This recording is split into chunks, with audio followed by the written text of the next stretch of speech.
Good morning मेरे प्यारे बच्चों। आज हम आप लोगों को लोकतंत्र क्या है इसके बारे में चर्चा करेंगे। लोकतंत्र क्या है? What is democracy? What is democracy? लोकतंत्र क्या है?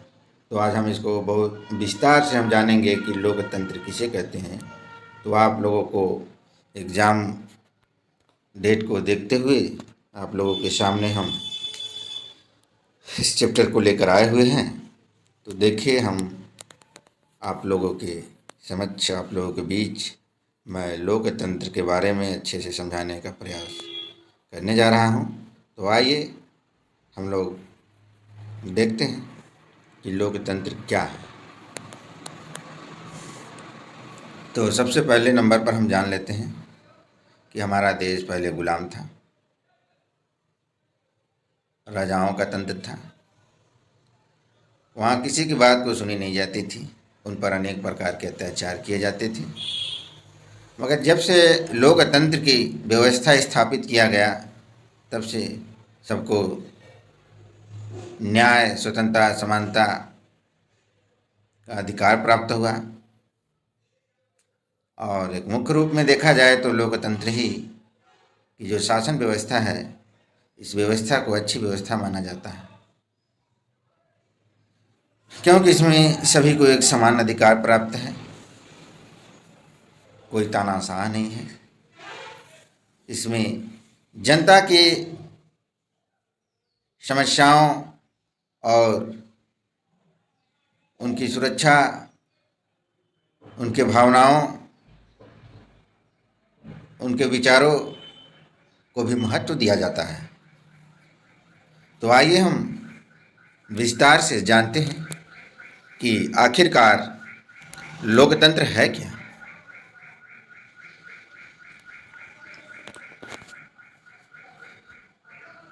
लोकतंत्र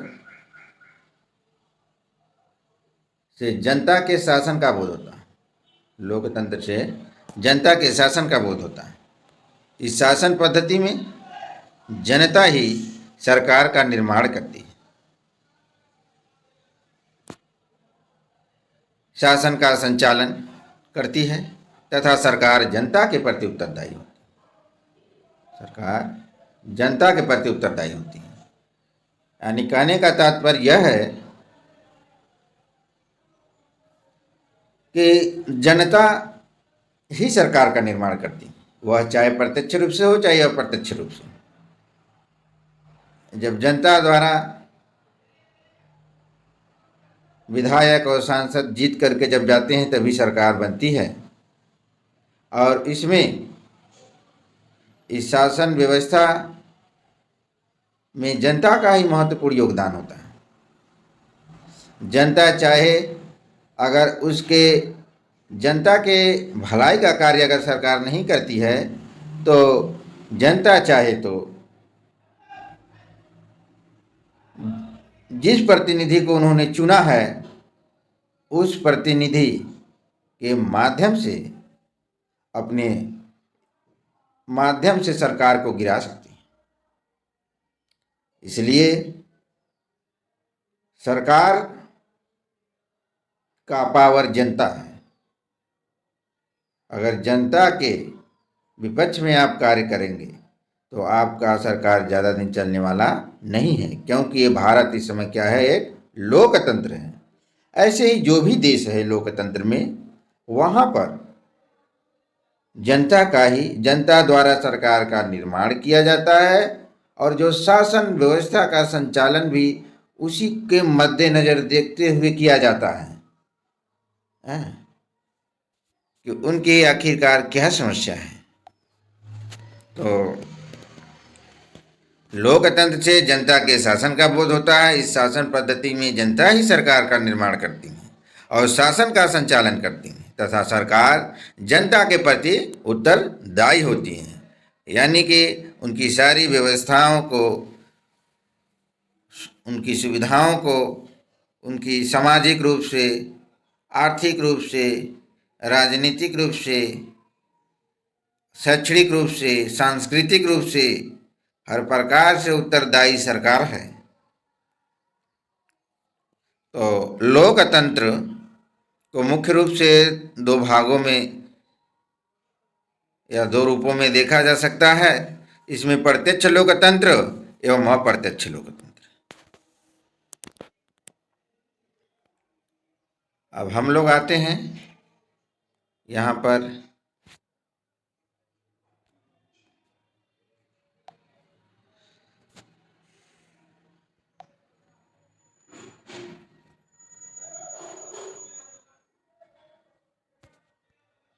लोकतंत्र क्या है।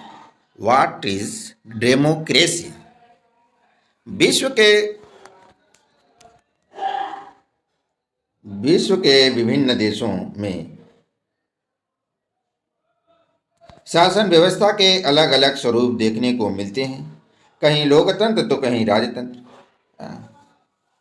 अभी देखिए बहुत से ऐसे देश हैं जहाँ पर राजतंत्र हैं। राजतंत्र में क्या होता है कि उसमें जनता की कोई बात नहीं सुनी जाती है। पूरा क्या कहता है, एक तानाशाह राजा के ही हाथ में सारी व्यवस्थाएं होती है। ठीक है। और जो लोकतंत्र होता है, लोकतंत्र में क्या होता है कि लोकतंत्र में जनता द्वारा सरकार को चुना जाता है और जनता की भलाई के लिए सारी व्यवस्थाएं की जाती हैं। ठीक है मेरे प्यारे साथियों। तो लोकतंत्र कहीं राजतंत्र है, कहीं सैनिक तंत्र स्थापित हुआ है, यानी कि यहाँ पर सेनाओं के माध्यम से ही शासन व्यवस्था पूरा चलती है। लोगों को चलना पड़ता है, जो पीपुल हैं। तो लोकतंत्र आज सबसे लोकप्रिय शासन व्यवस्था बन गया है। यानी कहने का तात्पर्य है कि लोकतंत्र में जब सभी को ध्यान में रखते हुए जब कोई कार्य किया जाता है, तो उससे ही अच्छी व्यवस्थाएं मानी जाती है। जब व्यक्ति कोई तानाशाह बन जाता है तो उसको लोग अच्छा नहीं मानता है। जब सबको लेकर के चलता है, चाहे वह किसी जाति का हो, किसी धर्म का हो, किसी वर्ण व्यवस्था का हो, कोई भी मजहब हो, जब सबको एक समान लेकर के जब चलता है तो वही देखिए लोकतंत्र है। ना उसमें कोई लोकतंत्र में उच्च और ना नीच, सबको एक समानता का अधिकार प्राप्त है, सबको स्वतंत्रता का अधिकार प्राप्त है। हम सच्चे अर्थों में उसी शासन व्यवस्था को लोकतंत्र कह सकते हैं जिसमें शासन का संचालन जनता के प्रतिनिधि द्वारा किया जाता है। क्या किया जाता है, जो भी शासन का जो संचालन व्यवस्था होता है वो किसके माध्यम से किया जाता है, वो जनता के प्रतिनिधि द्वारा किया जाता है। जनता का प्रतिनिधि कौन होता है, जो जनता, चाहे लोकसभा का चुनाव हो या विधानसभा का चुनाव हो, उसमें जो प्रतिनिधि जनता चुनती है, ठीक है, उसी के माध्यम से शासन का संचालन किया जाता है। अगर सरकार सही ढंग से शासन का संचालन नहीं करती है तो उनके प्रतिनिधि उसका साथ छोड़ देता है। और वो क्या होता है कि पूर्ण बहुमत न होने के कारण, बहुमत के लिए जितने सीटों की जरूरत होती है, बहुमत न होने के कारण सरकार तुरंत गिर जाती है। तो कहने का तात्पर्य यह है कि जो जनता के द्वारा जो प्रतिनिधि चुने जाते हैं उसी के माध्यम से शासन का संचालन किया जाता है। और जनता के प्रतिनिधि का चुनाव जनता स्वयं बिना किसी दबाव के स्वतंत्र रूप में करती है। ठीक है। यानी कि जनता के प्रतिनिधि जो अपने प्रतिनिधि को चुनता है, उसको कोई दबाव दे करके उनसे जबरी वोट नहीं ले सकते हैं आप लोग, कोई भी। वो स्वतंत्र रूप है, यानी वह स्वतंत्र है, किसी का दबाव नहीं है। वह स्वतंत्र रूप से जनता को चुन सकती है। जनता स्वतंत्र रूप से अपने प्रतिनिधि, विधायक या सांसद को चुन सकती है और वह जनता उसी को चुनती है जिसे वो लगता है कि नहीं ये हमारे भलाई का कार्य करेगा। ठीक है। तो यही बात है कि जो लोकतंत्र है वह जनता के प्रतिनिधि द्वारा शासन का संचालन किया जाता है।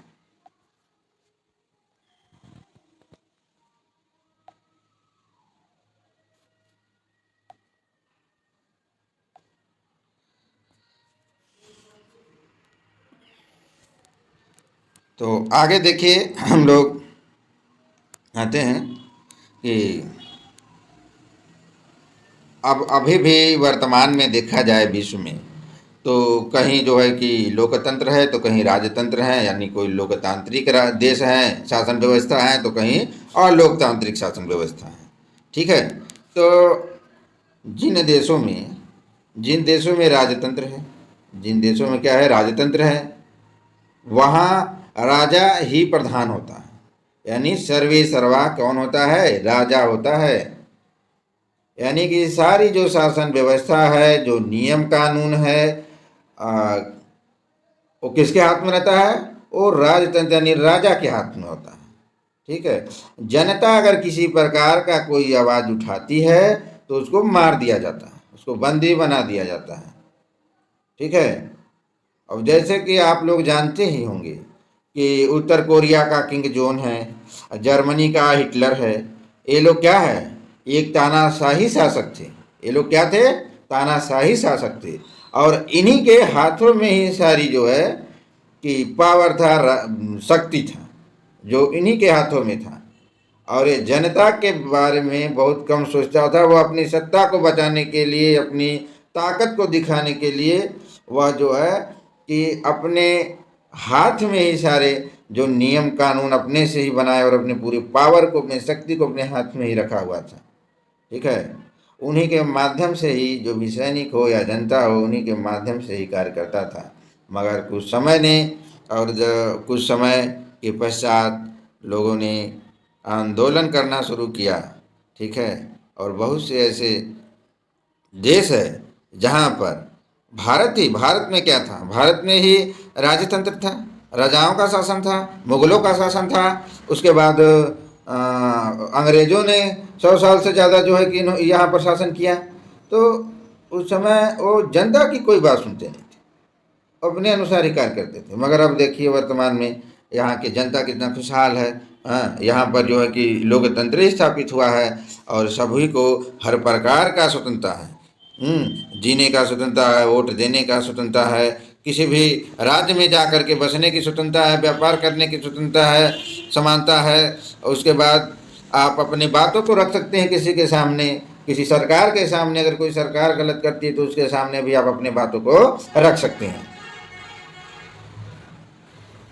तो समय ने बदला, समय ने पलटी मारा और यहाँ पर परिवर्तन आ गया। अब वर्तमान में बहुत से, कोई भी इस समय देश है, सब देश के जो जनता है, जो लोग हैं, वो क्या चाहते हैं, वो चाहते हैं कि हमारे देश में भी लोकतांत्रिक स्थापित हो जाए, लोकतंत्र स्थापित हो जाए।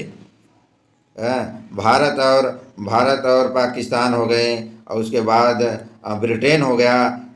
इसी प्रकार से अन्य बहुत से ऐसे ऐसे देश हैं जहाँ पर कि लोकतांत्रिक व्यवस्थाएं हैं। मगर कुछ ऐसे भी देश अभी आज भी हैं जहाँ पर राजतंत्र तांत्रिक व्यवस्थाएं हैं। तो आगे हम देखते हैं। और राजा की, अब देखिए यहाँ पर हम एक चीज़ को, पॉइंट को नोट करिए आप लोग। यहाँ देखिए, जिन देशों में राजतंत्र है वहाँ राजा ही प्रधान होता है, और जहाँ राजा प्रधान होता है और जनता गौड़ एवं मौन रहती है। यानी राजतंत्र में जनता कुछ नहीं बोल सकती है, मौन एकदम शांति रूप से, जैसे मूर्ति रहता है ना हनुमान जी का, चुपचाप शांति से रहता है। या किसी भी चीज़ की, जैसे स्टेच्यू हो गया, चाहे कोई भी मंदिर हो, मस्जिद हो, कहीं भी हो, जहाँ भी मूर्ति हैं या कोई भी स्थान है, देवी देवता कुछ, शांति से रहते हैं। उसी प्रकार से जनता भी क्या करती है, एकदम शांति रूप से रहती है, ना हिल डुल सकती नहीं है। पूरा शासन किसके हाथ में रहता है, पूरा शासन जो है कि राजा के हाथ में रहता है। राजा जो चाहे वो करे, जो चाहे वो ना करे। अपने अनुसार जो है कि अनेक प्रकार का कर लगा सकता है, टैक्स लगा सकता है, वसूली कर सकता है, सब कुछ कर सकता है। ठीक है। उनके अनुसार ही, उनके इशारों पर आपको चलना पड़ता है राजतंत्र में। और शासन वंशानुक्रम चलता है। इसमें क्या होता है, शासन क्या होता है, वंशानुक्रम चलता है। शासन व्यवस्था जो होती है वो कैसे चलती है, वंशानुक्रम चलती है। और राजा की मृत्यु के बाद क्या होता है, हाँ, राजा के मृत्यु के बाद उसका बेटा बनता है वहाँ का शासक, उसका भाई बनता है। दूसरा कोई नहीं बन सकता है। ठीक है। कौन बनेगा राजा की मृत्यु के बाद, उसका बेटा बन सकता है, भाई बन सकता है, और दूसरा कोई वहाँ पर राजा नहीं बन सकता है। नेपाल में 2006 से पहले इसी प्रकार का शासन व्यवस्था था। ठीक है, इसी प्रकार की शासन व्यवस्था था, परंतु वर्तमान में वहाँ लोकतंत्र की स्थापना हो चुकी है। यानी 2008 से पूर्व पाकिस्तान में क्या सैनिक तंत्र था, यानी सैनिकों के हाथों में ही सब कुछ था। परंतु परंतु अभी वहाँ भी निर्वाचन के बाद सैनिक तंत्र,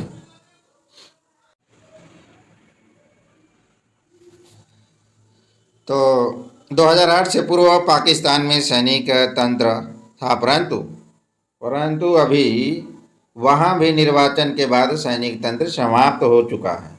लोकतंत्र सरकार का गठन हो चुका है। स्पष्ट है कि परवेज मुशर्रफ सैनिक तंत्र के लोगों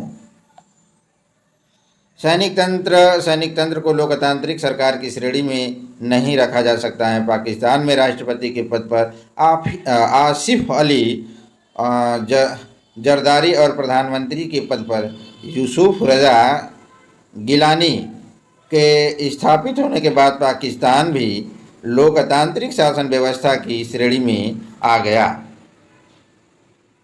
अब देखिए यहाँ पर चीन की साम्यवादी सरकार को भी लोकतांत्रिक, ठीक है, लोकतांत्रिक सरकार की श्रेणी में नहीं रखा जा सकता है, क्योंकि वहाँ कम्युनिस्ट पार्टी का वहाँ पर कम्युनिस्ट पार्टी का अधिनायकत्व है। वहाँ कम्युनिस्ट पार्टी की भी सरकार बन सकती है। चीन में चुनाव भी होते हैं, परंतु कम्युनिस्ट पार्टी का ही उस पर पूर्ण नियंत्रण होता है। अब यहाँ पर देखिए 2006 के पूर्व नेपाल में, 2006 से पहले जो है कि नेपाल की शासन व्यवस्था परवेज मुशर्रफ के समय में पाकिस्तान की शासन व्यवस्था, वर्तमान में चीन की शासन व्यवस्था को हम लोकतंत्र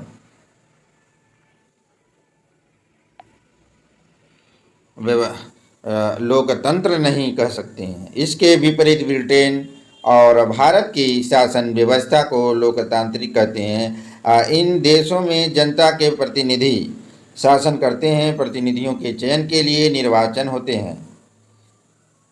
निर्वाचन वयस्क मताधिकार के आधार पर होता है। ठीक है, तो अच्छा मेरे प्यारे विद्यार्थी, आप लोग ये तो जानते ही होंगे कि आपको वोट देने का अधिकार कब से प्राप्त हुआ, और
हाँ तो मेरे प्यारे